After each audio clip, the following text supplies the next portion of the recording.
Welcome back to K11 Tech University. Last time, we dug into the nitty-gritty of bitwise operations. Today, we're going to see where that knowledge really shines, applying it to one of the biggest challenges in software, managing complexity. We're going to see how those simple on-off bits are the secret key to controlling everything from who can see a file to which new features you get on your favorite apps. It sounds a little crazy, doesn't it? I mean, how can one single number hold all the information needed to manage permissions, feature settings, and the entire state of a complex system all at once? Well, that's the big question we're answering today, and you'll see the solution is incredibly elegant. All right, so to really appreciate just how clever the solution is, we first have to get a feel for the scale of the problem. You look at any modern piece of software, your operating system, a web browser, and under the hood, it's this massive universe of interconnected settings and states. Just keeping all of that straight is one of the toughest jobs in engineering. Let's make this a bit more real. Think about a user. They might have permission to read a file, but not write to it. Or maybe a new feature is turned on for just a handful of beta testers, but it's off for everyone else. The system itself might be in a special logging mode, or a debug mode, or maybe even both at the same time. Every single one of these is a switch the system has to keep track of. Now, the obvious way to handle this would be to just create a separate little flag, a variable for every single option. You'd have one for can read, another for can write, one for is logging on. But you can probably guess where this is going. It spirals out of control fast. It's slow, it eats up memory, and trying to understand the system's complete state becomes a total nightmare. There has to be a better way. And of course, there is. This is where things get really cool. The solution is to completely change how we think about a number. Instead of just seeing it as a value, like the number 12, we start to see it as a collection of individual switches. And that's the whole idea behind something called a bit mask. So what exactly is a bit mask? Well, you can think of it like a stencil or a template. It's a specific pattern of ones and zeros that we design. Then, using those bitwise operations we already talked about, we can lay this mask over another number to check or even change specific bits without messing with any of the others. This right here, this is the crucial mental shift you have to make. If you have, say, an 8-bit number, you're no longer just seeing its value, you're seeing 8 individual on-off switches. Each one of those bits can represent a different yes or no question, a feature, or a permission. And that one simple idea changes absolutely everything. Okay, check out how this actually works. We take each feature we want to control, and we assign it a value that's a power of 2. So logging gets 1, debug mode gets 2, caching gets 4, analytics gets 8. Now look at their binary forms on the slide. See how each one has a single 1 in its own unique spot? That's the secret sauce. It mathematically guarantees that these flags can't ever overlap or conflict. So, what if we want to turn on both logging and caching? Simple. We just combine their values. 1 plus 4 gives us 5. And if you look at the number 5 in binary, it's 0, 1, 0, 1. The first and third bits are now flipped on. A computer can look at that single number, 5, and instantly know the exact state of everything. It's ridiculously efficient. And believe me, this isn't just some clever, abstract trick. This technique is used everywhere.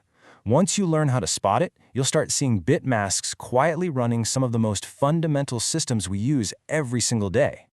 The classic example is file permissions on systems like Linux. You've probably seen those RWX permissions a million times. Well, guess what? That's a bit mask. Read is assigned the value 4, write is 2, and execute is 1. So when you see a permission code of 7, that's just 4 plus 2 plus 1. It means the user has full access. It's a bit mask hiding in plain sight. The entire world of networking is pretty much built on this idea.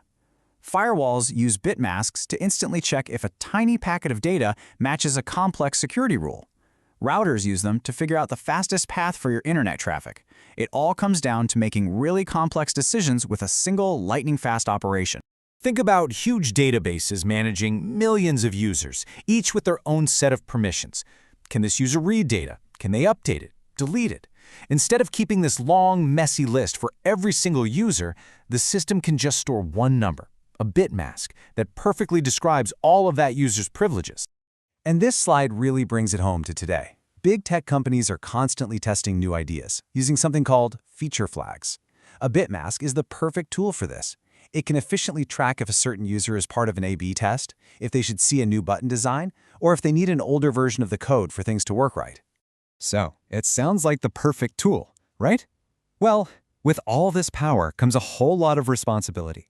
Bit masks are an incredibly sharp tool. You can build amazingly elegant systems with them, but they demand a ton of discipline and have to be handled with real care. On the one hand, as you can see on the left, engineers absolutely love bit masks for their raw performance. They're fast, super memory efficient, just beautiful. But on the other hand, there's a huge trade-off in clarity. A bit mask is just a number. By itself, the number 12 doesn't tell a developer 6 months from now that it means caching and analytics are on. Without fantastic documentation, it becomes a magic number, a mysterious value with no obvious meaning. And this is exactly where things can go wrong. A developer might see the number 8 being used somewhere and just hard-coded check for it, not realizing it's part of a much bigger system of flags. Or worse, someone adds a new feature and accidentally gives it a value that's already being used by something else. These are the kinds of mistakes that cause subtle, frustrating bugs that are an absolute nightmare to track down. And here's the really crucial part. Your compiler won't care.